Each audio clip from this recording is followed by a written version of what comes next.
Imagine for a second holding the entire global economy hostage. And, I mean, not with some vast nuclear arsenal, but just with a swarm of cheap mail-order drones. Right. And a few strategically placed speedboats, honestly. Exactly. Just speedboats and drones. Yeah. That is the terrifying reality the world is waking up to on this specific day we are examining today, which is April 27, 2026. It's a really pivotal moment. The whole globe is collectively holding its breath right now. Yeah, because we're following this remarkably fragile ceasefire in what was a really devastating, albeit brief, open conflict with Iran. So our mission for this deep dive today is to pull back the curtain on this pause in the fighting. Which is so crucial because a ceasefire isn't a peace treaty. No, not at all. Yeah. We need to figure out exactly what is happening underneath the surface while the bombs have temporarily stopped falling.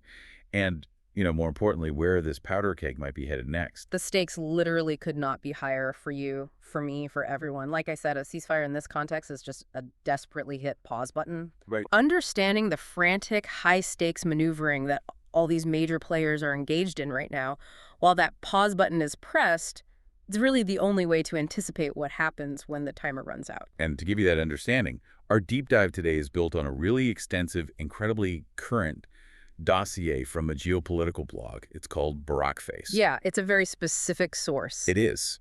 And understanding the lens of this source material is crucial for you as a listener.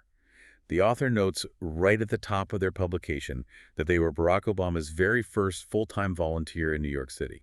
Which is, a very specific detail to include. Right. It gives you a distinct idea of their background, their network, and the specific analytical framework we're drawing from today. But the dossier they've compiled is just massive. I mean, it is deeply sourced. Oh, absolutely. It covers everything. Yeah, from the granular street-level dynamics of protests inside Iran to this high-stakes, closed-door nuclear diplomacy. All the way down to military blueprints, actually. Right. Tactical defense strategies of the Gulf states, it's all in there. Which is an incredibly valuable approach because in a geopolitical crisis of this magnitude, you really cannot compartmentalize. You can't just look at the military deployment. Like, you can't just operate in silos. Exactly. You can't just analyze the diplomatic cables or merely observe the domestic unrest in a vacuum. They are all inextricably linked. Right. A sudden shift in crowd dynamics on the streets of Tehran has a direct, immediate impact on a negotiating table in Islamabad. Which in turn alters the deployment of naval assets in the Persian Gulf. Exactly. You have to view the entire ecosystem. And as we map out that ecosystem for you today, it's vital for you to know that we aren't here to pick sides or, endorse this author's specific political leanings. No, not at all. We're looking at intensely charged political and military events involving the U.S., Israel, Iran, and numerous regional actors. Our goal today is strictly to impartially lay out the analysis provided in the dossier. Just sticking to the facts they presented. Right. We want to decode the strategies being used by these different players and help you grasp the sheer gravity of this global chess match. We are serving a very steep, very dangerous terrain here. We're not choosing a team. So let's start surveying. Because to truly grasp the fragility of this international ceasefire, we have to first understand the domestic pressure cooker inside Iran that preceded it. Right, because the international conflict didn't just ignite out of nowhere. No, it was built on a foundation of massive internal upheaval. And the dossier points us back to December 2025. That's really where the timeline of the current crisis begins. And like so many seismic historical movements, the initial spark was pure economics. It always comes down to the money, doesn't it? Almost always. We are talking about skyrocketing inflation and a severely devalued real. And to put that in human terms for you, this wasn't just a dip in the stock market. Like a recession or something. No, worse. This was a scenario where a family might buy basic groceries in the morning, and by the evening, the price of those exact same goods had doubled. Oh, wow. Literally doubled in a day. Yeah. The purchasing power of the average citizen was evaporating overnight. That leads to a widespread, acute economic hardship that really just pushed people past the brink of fear. But the dossier highlights that the protests didn't stay focused on the price of eggs and bread for very long, did they?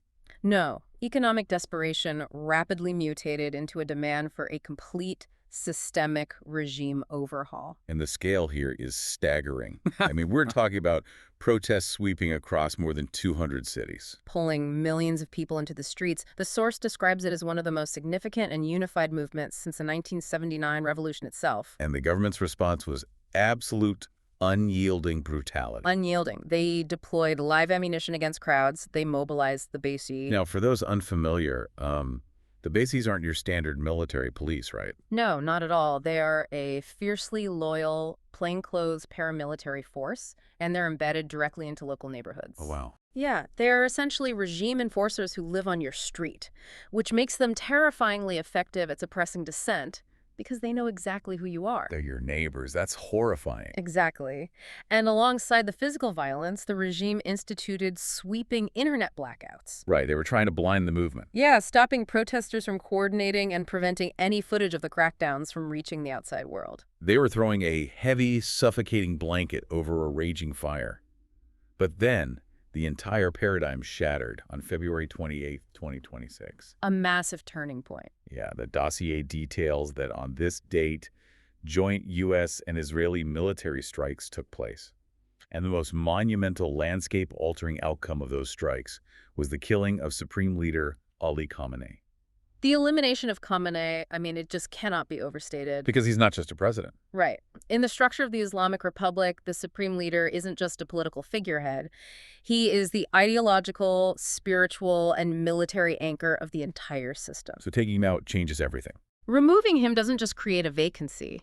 It shatters the established power dynamic. It throws the surviving leadership into a frantic, paranoid scramble for control. And following that massive escalation and all the sheer chaos it induced, a fragile ceasefire was finally declared a few weeks later on April 8th. Which brings us to the really eerie reality of the streets today. Right, post-ceasefire, without Khamenei, and under the shadow of this pause in the war. The source points out a fascinating shift in public displays. It's very jarring. Yeah, the massive, unified anti-regime protests that dominated December and January have seemingly vanished from public view. Just completely gone. If you look at gatherings in places like Revolution Square in Tehran today, the sentiment is incredibly mixed. I mean, you even see explicitly pro-government crowds carrying state imagery. But you have to read the psychology of those crowds very carefully. The dossier suggests this reflects a deeply complicated, almost paralyzing mix of emotions. Like what? Relief. Yes, exactly. There is a profound, undeniable relief that the foreign bombings have stopped. But that is immediately paired with a deep, lingering anxiety about what the surviving regime will do next. And what the future holds for a country lacking clear leadership. Right. We have to be incredibly careful not to interpret the absence of anti-regime protests as a sudden, miraculous wave of support for the government. Because the silence isn't voluntary at all. The dossier emphasizes that the regime, which is obviously terrified of its own vulnerability right now, has intensified its domestic repression to a staggering degree. It's awful. The official state numbers claim around 3,000 arrests since the unrest began. But that's just the official number. Right, but human rights groups operating on the ground estimate that the real number is 20,000 or more. 20,000 people. That's a massive scale of detention. The machinery of the state is working overtime to instill absolute terror. It's not merely mass detention either. The source material highlights that the judiciary is rapidly pushing through executions. Yeah, and they are leveling a very specific charge against protesters. It's called Moharebe, Yes. which translates to waging war against God. It is the ultimate ideological weapon. I mean, by framing political dissent as an actual attack on the divine, the regime justifies the harshest possible punishment. Including public hangings. Including public hangings. This is a calculated strategy to ensure the cost of stepping into the street is nothing less than your life. And analysts refer to this state of affairs as suppressed mobilization, right? Exactly. The regime hasn't won the ideological battle for the hearts and minds of the Iranian people. Not even close. They have merely imposed a lethal silence. They have forced the dissent beneath the surface. You know, it's like putting a heavy lid on a boiling pressure cooker without actually turning down the burner. That's a perfect analogy. You've stopped the steam from escaping for the moment, and the kitchen might look quiet, but you are guaranteeing that the eventual explosion will be absolutely catastrophic. Because the heat source, the fundamental societal discontent, hasn't been addressed at all. That is the precise dynamic. The structural integrity of the regime is deeply compromised, and the heat is still very much on. Right. So if the regime has successfully clamped that lid down, and the streets are quiet out of a very rational survival instinct, what does the dossier say are the actual conditions required for that pressure to blow the lid off again? Well, the source outlines a strict analytical framework for this. They point to 4 specific conditions required for street uprisings to reignite in such a highly repressed environment. Okay, let's go through them. What's the first one? The first is that economic conditions must deteriorate from hardship into an absolute survival crisis. So worse than just massive inflation. Much worse. This means reaching a point where people feel they literally cannot survive the status quo. The fear of starving to death must outweigh the fear of the Bashiji's bullets. Wow, a truly desperate calculus. And the second condition. The security forces themselves must appear weakened or divided. How so? Well, if the populace senses that the enforcers are exhausted, or maybe their command structure is fracturing post-Khamenei, or even if they show hesitation in using lethal force, the risk assessment of the average citizen changes dramatically. Right, if you think the guy with the gun might not actually pull the trigger, you're more likely to march. Exactly. Taking that a step further, I'd imagine you'd likely need a massive spark to actually test those forces, like a catalyst. Which is the third condition, a catalytic event that sparks massive, unifying moral outrage. Something that just breaks through the fear. Yeah, something so shocking, so deeply offensive to the public conscience, that it transcends the paralyzing fear and pulls people out of their homes regardless of the consequences. Like what? Historically, we've seen this triggered by viral footage of extreme police brutality, or maybe the death of a prominent unifying figure in custody. I see. But I'd imagine none of those first three matter if the people feel utterly hopeless. Right. I mean, if you don't believe you can actually topple the regime, why risk your life and your family's safety just to protest? And that leads directly to the fourth and final condition the dossier outlines. A critical mass of the population must believe that victory is actually possible. Hope is required. Yes. Despair is the regime's greatest ally. But if there is a sudden spark of hope, a palpable belief that the regime's armor has cracked and they might actually fall, that is when millions pour into the streets. So until those four conditions align, the regime's extreme brutality has effectively purchased them some silence. Yes, but the dossier makes a point to emphasize silence is not stability. Silence is not stability. I think that's the defining phrase of this whole internal situation. So let's pivot. Okay. If the regime has temporarily gagged its own population and bought itself a moment of quiet at home, what do they do with that time? They have to pivot outward. They need to stop the economic bleeding before that survival crisis triggers another uprising. And that pivot puts us right at the negotiating table in Islamabad, which is currently the site of a massive diplomatic standoff.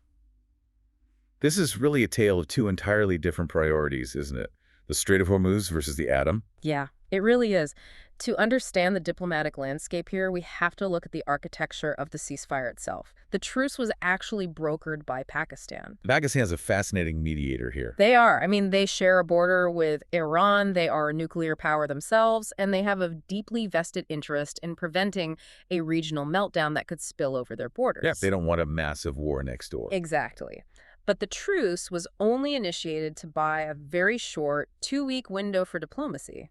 Just enough time to drag the combatants to the table before the momentum of war took over again. And the dossier details exactly what Iran is bringing to that table. They are proposing what they call a phased approach. Essentially, Iran's absolute priority is reopening the Strait of Hormuz. They want to resume global maritime traffic, allowing them to export oil, but in exchange, they demand the U.S. entirely lift its naval blockade. Their negotiating philosophy right now is entirely Hormuz first, nukes later. Because they are desperate for immediate, tangible economic relief. And they are deploying their diplomatic corps aggressively to push this agenda. Iranian diplomats are doing rapid tours in Oman, Pakistan, and Russia. Oman makes sense as a quiet back channel to the West. Yeah, and Russia is a strategic partner that also faces Western sanctions. Iran is trying to drum up an international consensus that opening the shipping lanes benefits everyone. Not just them. Right. Furthermore, they are insisting on including broader regional fronts in this peace deal. Like what? For example, they want the ceasefire to explicitly apply to hostilities in Lebanon involving Hezbollah.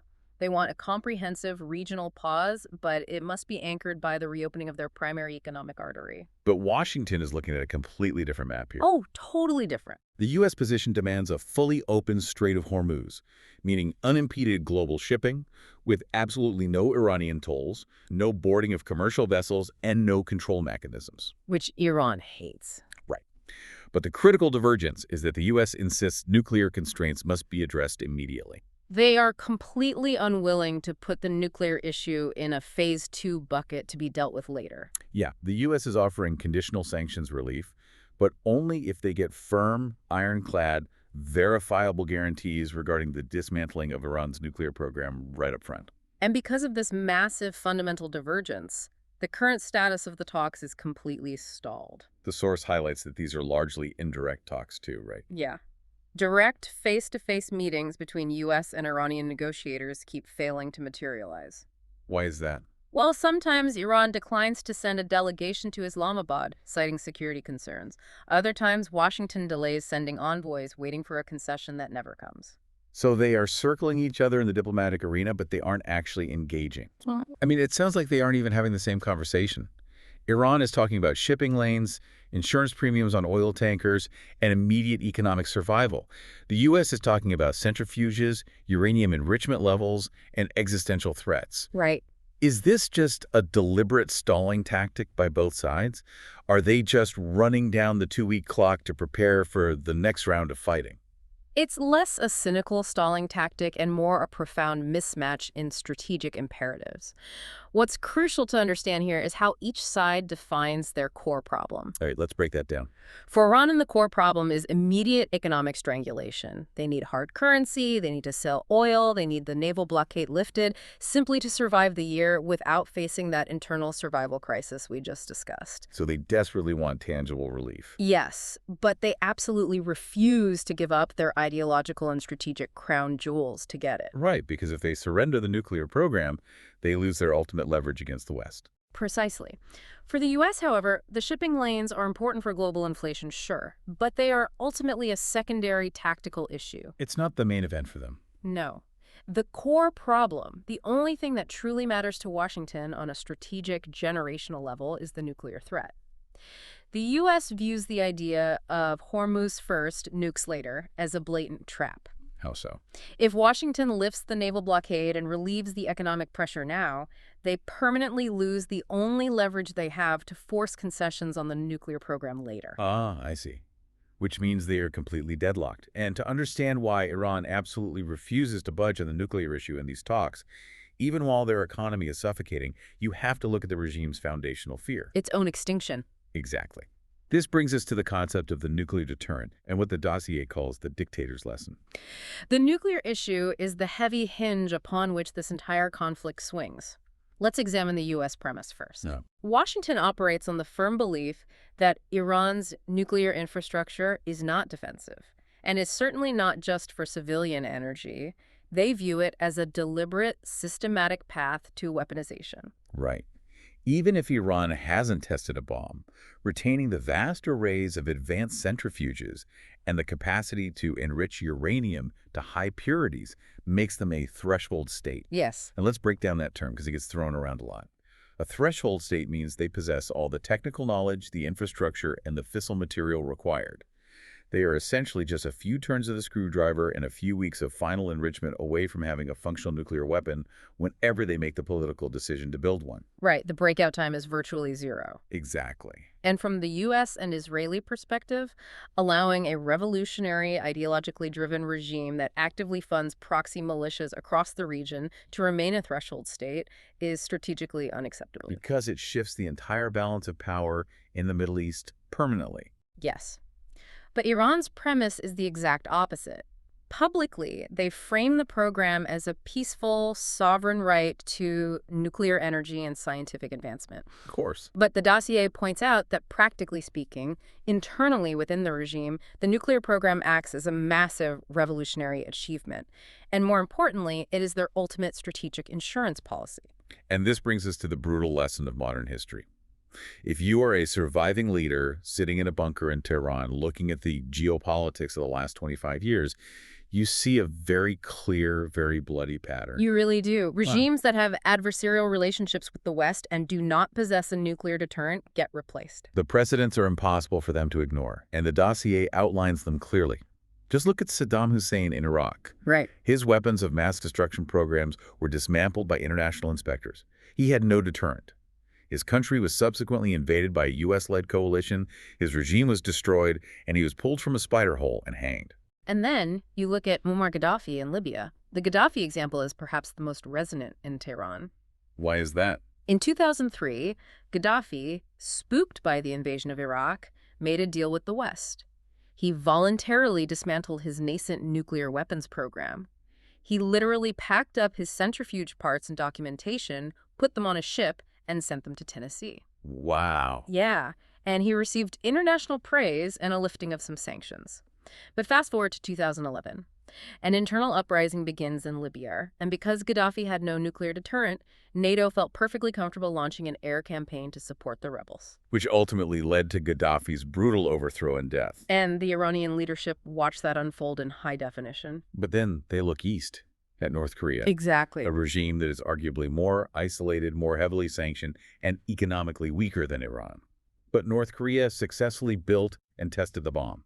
They possess a credible nuclear deterrent. And despite all the rhetoric, there is no U.S. invasion of Pyongyang. Right. The regime survives. So they are looking at Gaddafi and Saddam as terrifying cautionary tales, and Kim Jong-un as a model of survival.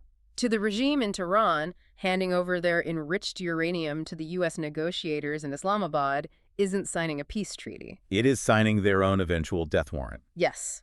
The nuclear program is the ultimate twisted life insurance policy. This logic forms the basis of what analysts in the dossier call the blackmail thesis. Yeah. The argument goes that Iran's leadership, despite their rhetoric, might not actually be suicidal. No, they're highly rational actors in their own context. Right. They might never actually intend to load a nuclear warhead onto a ballistic missile and fire it at Tel Aviv or American bases in the Gulf because they know the sheer scale of retaliation would turn their entire country to glass. However, merely possessing the bomb acts as an impenetrable, invisible shield. That is the core of the blackmail thesis. Once you have the shield, no external power can risk invading you to stop what you were doing behind that shield. Exactly. Behind the safety of a nuclear deterrent, Iran could aggressively and exponentially expand its regional influence. Like funneling advanced weapons and funding to proxy militias in Lebanon, Yemen, Iraq, and Syria. Right, without the fear of a U.S. invasion to stop them. The bomb wouldn't be utilized as a kinetic weapon of war. It would be wielded as a tool of geopolitical blackmail. And that is a strategic reality the U.S. simply will not accept. Never. So, if the U.S. views the nuclear program as an unacceptable existential threat to the entire region, and Iran views the exact same program as their only absolute guarantee against suffering the fate of Gaddafi, is diplomacy actually impossible here? It's an incredibly grim diplomatic equation. Are we just watching a theatrical performance in Islamabad? Essentially, yes. Successful diplomacy requires both sides to find a compromise they can tolerate. But how do you compromise on your own survival? You can't. For the U.S., allowing Iran to remain a threshold state is an unacceptable risk to global security. For Iran, disarming and trusting the West is an unacceptable risk to their existence. So unless one side radically alters its fundamental calculation of what constitutes an existential threat, the diplomatic track is going to remain entirely frozen. Frozen solid. Which brings us to a very dark realization. If diplomacy is deadlocked in Pakistan, and the internal street protests in Tehran are currently crushed by executions and sheer terror, who is actually left to challenge the regime? The spotlight naturally turns outward, away from the borders of Iran to the millions of Iranians living in the diaspora. Right, because the Iranian diaspora is a massive, incredibly resourceful demographic spread across the globe. It really is. We're talking about a community with immense wealth, highly sophisticated media access, and significant political influence in Western capitals like Washington, London, and Paris. And deep cultural reach back into Iran. Yes.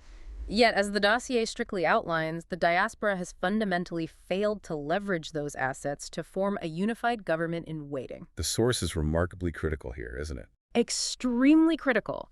It notes that while there is an abundance of vague social media outrage, petitions, and isolated rallies, that collective anger has not translated into what they term organizational architecture. It's a lot of fragmented noise without a unified, actionable structure that the international community can recognize. Exactly. And the dossier outlines exactly what that missing architecture needs to look like to be effective. They call for a Common Minimum Program, or CMP. What does that mean? Well, this is a foundational mechanical concept in managing democratic transitions. When trying to overthrow an entrenched regime, you don't need everyone in the opposition to agree on the final tax code or the nuances of foreign policy or the exact shape of the future economy. Right, you just need a platform focusing on the absolute fundamentals required to get through a transition period. Exactly. It's like agreeing on the plumbing and the foundation before you argue about what color to paint the living room. That's a great way to put it. And the dossier lists those fundamentals, right?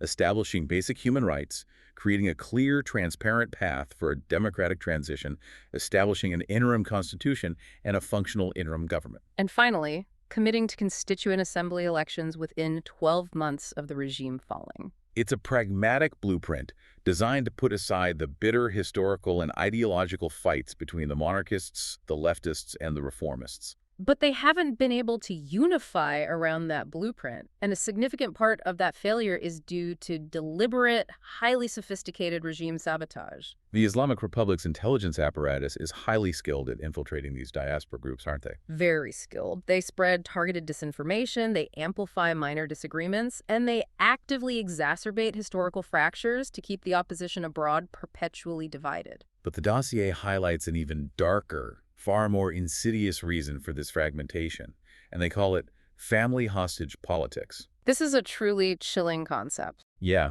the tactic is simple but devastatingly effective. If dissidents manage to organize effectively and gain prominence in Los Angeles or Toronto or Berlin, the regime immediately targets their captive relatives back inside Iran. It is a deliberate, agonizing psychological trap. It's sick. The regime will employ a spectrum of coercion. We're talking asset seizures, stripping families of their homes, arbitrary travel bans, intense, prolonged interrogations, and ultimately, arbitrary detention. It completely paralyzes capable leaders. Yeah, I mean, you might be physically safe in a studio in Paris, but if taking a visible leadership role in an opposition coalition means your brother in Tehran is dragged out of his home and thrown into a black site or Evin prison, your political activism suddenly carries an unbearable, visceral, personal cost. And this is where I really have to push back on the source's framing, because the dossier bluntly calls this a historic failure of the diaspora to organize.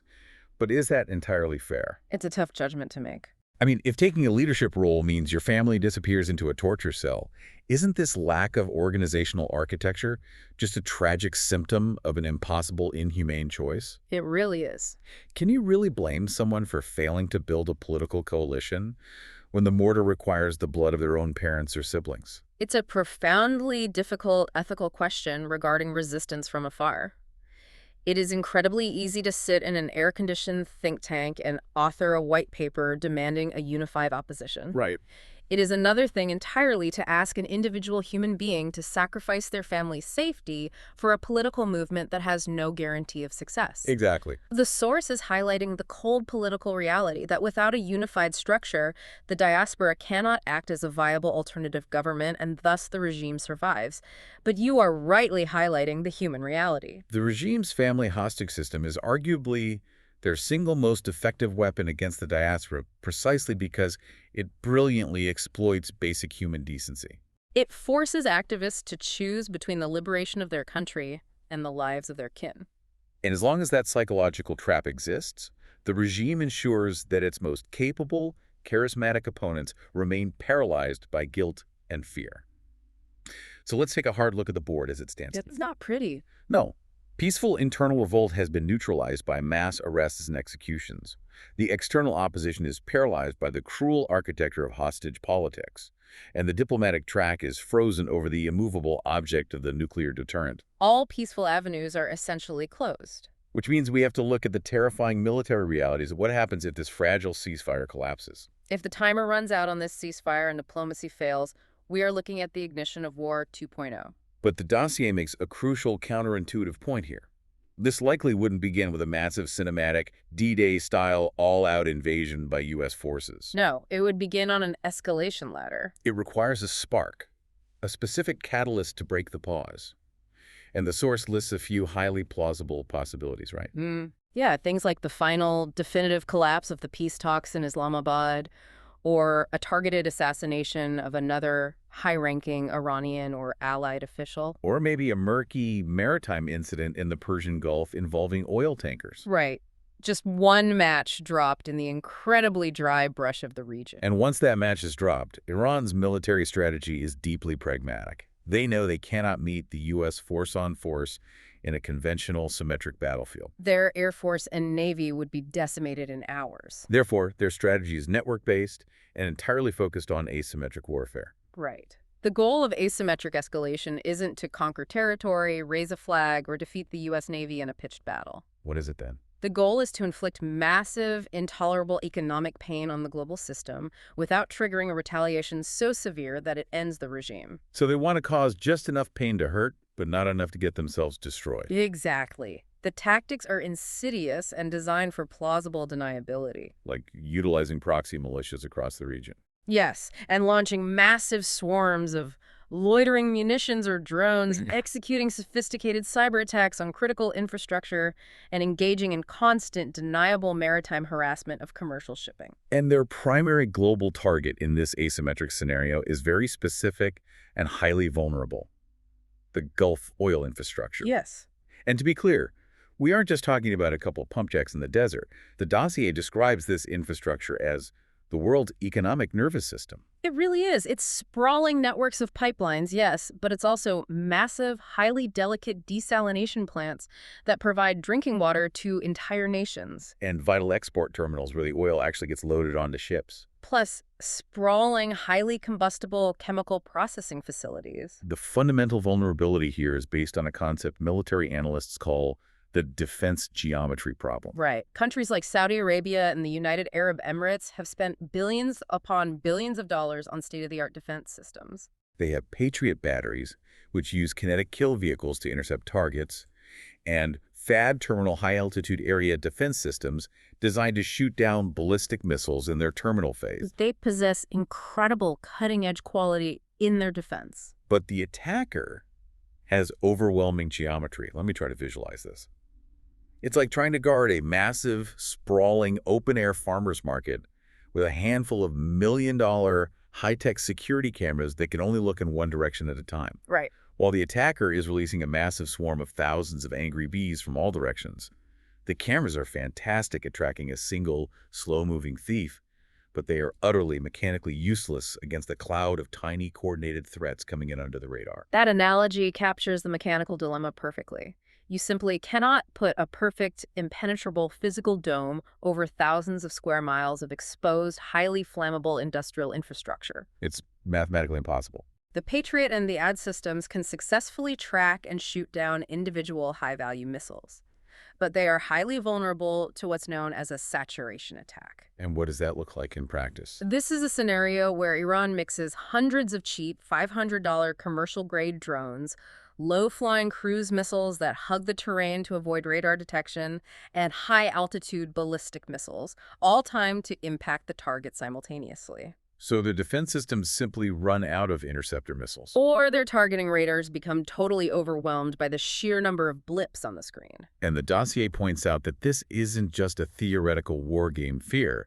The 2019 strike on the Abqaiq oil processing facility in Saudi Arabia proved this exact concept in the real world. It did. Iran-backed forces utilized precision drones and cruise missiles that flew incredibly low below the radar horizon of the Patriot batteries. They bypassed the expensive air defenses entirely. And temporarily knocked out a massive chunk of global oil production with stunning precision. Which is exactly why the source brings up what they call the Ukraine factor. Yes, the militaries of the Gulf states have been studying the war in Ukraine obsessively. Because Ukraine has pioneered a doctrine of rapid, desperate adaptation to these exact types of asymmetric drone threats from Russia. They have learned how to mass-produce their own cheap drone interceptors. They utilize widespread electronic warfare to jam the navigation signals of incoming swarms. And crucially, they have created distributed networks of cheap acoustic and visual sensors, literally microphones on poles, to track the low-flying, lawnmower-sounding drones that sophisticated military radar simply misses.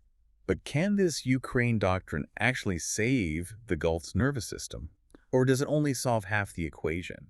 I mean, it seems like throwing up electronic jamming and acoustic sensors might help swat away the slow-moving drone swarms, Right. but it leaves these massive stationary oil terminals totally exposed to heavy supersonic ballistic missiles dropping from the stratosphere. You're right to see the limitation there.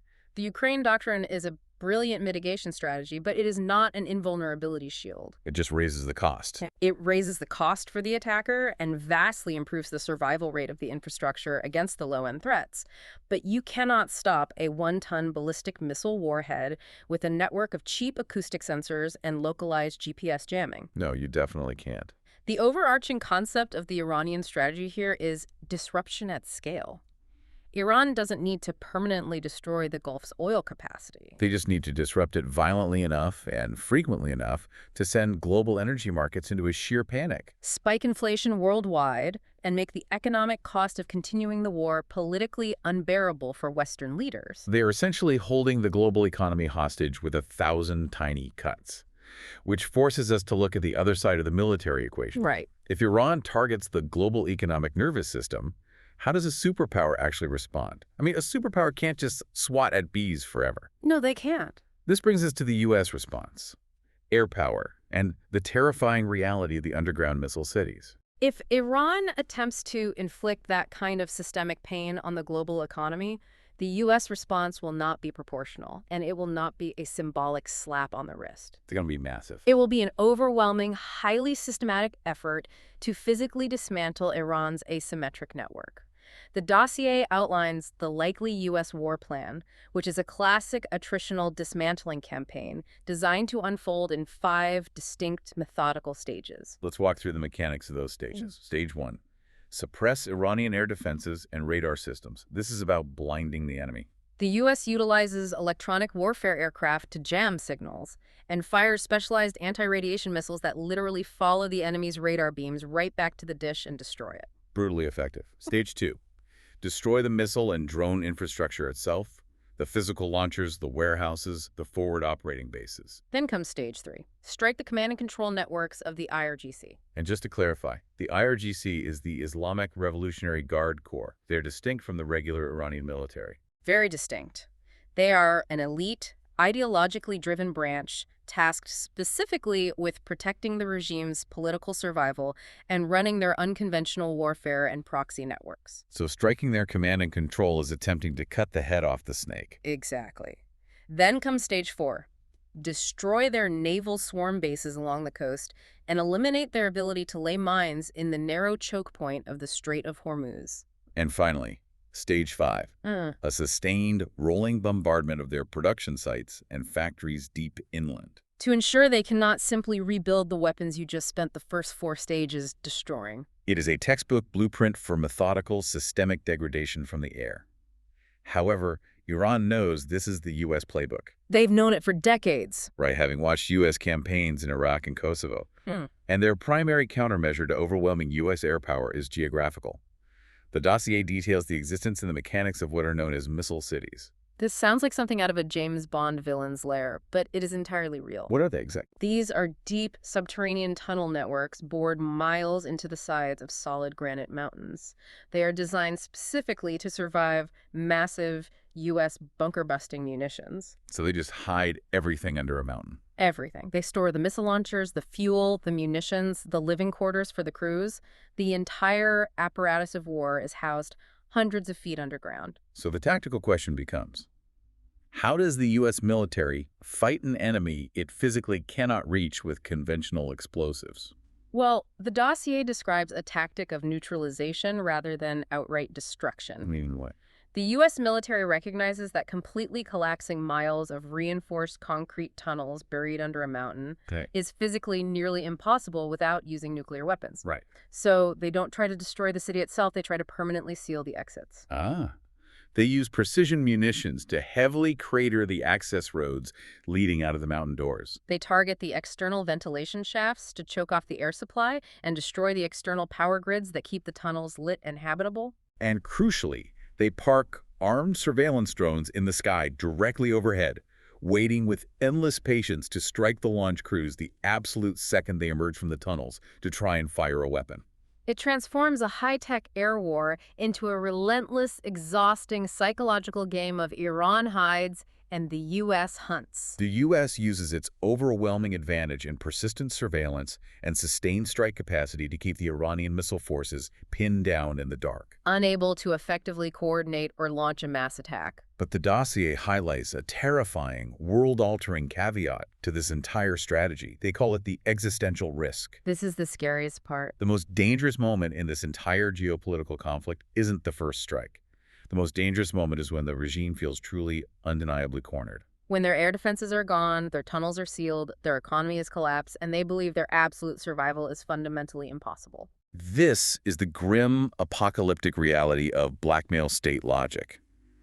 The U.S. can degrade Iran's capabilities for years from the air, but they cannot completely solve the threat without an impossibly costly ground invasion. And if you push a regime that operates on an ideological survival instinct to the absolute brink of destruction, conventional rationality vanishes. The dossier says their goal at that point shifts entirely. It is no longer about winning a war or negotiating survival. It becomes about maximum chaos. It becomes a desire to burn down the entire region to punish the world for their downfall. So if they believe they are going to die, they will unleash whatever arsenal they have left. Hidden ballistic missiles, dormant sleeper cells in Western cities, devastating cyber weapons targeting banking systems. With no strategic or military goal other than inflicting the maximum possible damage on the global economy and civilian infrastructure before the lights go out. So we have to ask, what does this all mean? If the ultimate U.S. goal is to neutralize the threat, but pushing the regime to the brink guarantees they unleash maximum chaos, aren't we stuck in an impossible, unresolvable loop? Yes. How do you defeat an enemy whose final guaranteed move is pulling the pin on a grenade while hugging the global economy? That is the defining geopolitical paradox of this entire situation.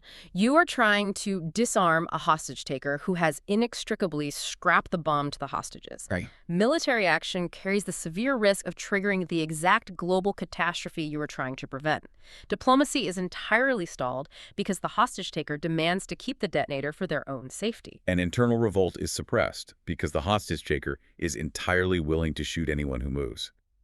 Which brings us to the end of this incredibly dense, heavy deep dive. We have synthesized a massive web of information today. Let's recap the board as it stands. It's a lot to take in. It is. This ceasefire we are living in right now, in April 2026, is merely a brittle intermission in a larger tragedy.